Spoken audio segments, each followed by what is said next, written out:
Adım Ali Bulsu. Bingöl'üm. Eski yarışçılardayım. Pist olarak gerçekten güzel bir yer. Güzel kayak pisti, her yerde Erzurum, Bursa, Sarıkamış yerlerde kaydım. Eski milli sporculardanım. Ama pist olarak gerçekten çok güzel bir pist. Atmosferi, kayak pisti, kar yapısı çok güzel. Harika bir şey. Herkesin buraya gelip kaymasını tavsiye ediyorum. Özellikle bizim eski kayakçılardan. Erzurum'da Ahmet Bey, Sarıkamış'ta Yakup, şu an adımı hatırladım. Bunların söylediğim 72'de yarıştığımız insanlar. Kaymak güzel bir şey. Bir hastalık denebilecek şekilde bir şey yani. Güzel, gerçekten güzel. İsmim Hüseyin Çeçen. Bingöllüyüm. Eski milli kayakçıyım. 25 senedir Almanya'da yaşıyorum. Almanya'dan bugün geldim buraya tatile 2 haftalığına. Kar çok güzel, pistler çok güzel, tesisler çok eski. Ben dünyada değişik yerlere gittim kaymaya. Romanya'da, Avusturya'da, Çekoslovakya'da. Bunlar en eski tesisler buraya koymuşlar. Yeni tesislerin kurulması lazım. Ne yapılması lazım? Tesisler çok eski. Eski şeyleri getirmişler buraya kurmuşlar. Teleferikleri. Alternatif pistler oluşturmalı, alternatif. Yanlış yerde kurmuşlar. Teleferik çok yavaş. Çok eski. 20 sene önce Avrupa'da çöpe atılan teleferikler burada kurulmuş. Onu demek istiyorum. Yani bu sistem 20 sene önce Avrupa'da çöpe atılmış. Romanya gibi bir yerde 20 sene önce bunlar kalkmış. Yani hepsinin yeni teleferiklerin kurulması lazım. Hızlı, kapalı kabinler. Bu kadar. Pist çok güzel, kar çok güzel, dağ güzel. Sadece bu testlerin şeyi kötü. Bingöl insanı çok güzel. Özellikle oradan buraya geliyoruz. Bize daha çok masraflı oluyor. Avusturya'ya gitsek daha ucuz alıyor. Özellikle buraya geliyoruz insanlar için. Teleferiğin kurulması lazım. Otellerin yapılması lazım serbest. Bu kadar. Alternatif otellerin olması lazım. Yok pistler yeterli. Pistler yeterli. Teleferik yeni olması lazım. Kabinler altı.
Benim ismim Ali Altın.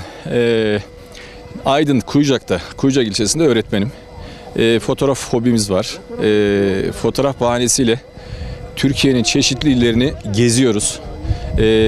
Bu yarı yıl tatilinde de kısmet Bingöl'eymiş. Bingöl Valiliği çok güzel bir etkinlik yapmış ki bu diğer valiliklere de bence örnek olmalı. Çünkü memleketin her köşesinin tanıtımı için böyle toplu etkinlikler güzel. Hele hele fotoğraf sanatı açısından düşündüğünüz zaman fotoğraf paylaşılan bir olgu. Yani biz buradan şimdi çektiğimiz, gittiğimiz fotoğrafları sosyal medyada, işte Instagram'da, çeşitli yerlerde paylaştığımız zaman bu Hesarek'ti değil mi? Hesarek'in de tanıtımını yapmış oluyoruz mesela kayak merkezinin. Bingöl'ün tanıtımını yapmış oluyoruz. Oranın geleneklerini, göreneklerini, kültürünü tanıtmış oluyoruz. Yani böyle çok güzel etkinlikler oluyor. Memleketimizi daha güzel tanımış oluyoruz. Oranın gelenek, görenek kültürünü tanımış oluyoruz. Oranın yemeklerinden tatmış oluyoruz. Oranın insanlarıyla içli dışlı oluyoruz. Yani fotoğraf öyle dışarıdan göründüğü gibi sadece ismiyle fotoğraf değil, içi çok dolu bir olay. Fotoğraf sanatıyla fotoğraf çekmek apayrı şeyler, çok güzel şeyler.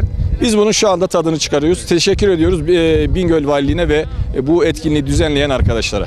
Biz Mersin'den geliyoruz. Adım Veli Dölek. 5 kişi geldik. İlk defa geliyoruz. Yani şey olarak, doğa olarak çok güzel.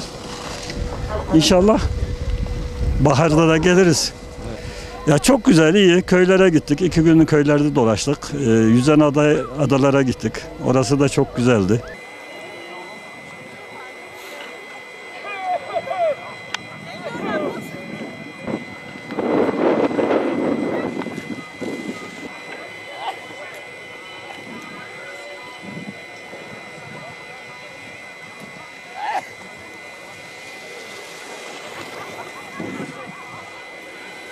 Benim adım Emre, soyadım Yaşar.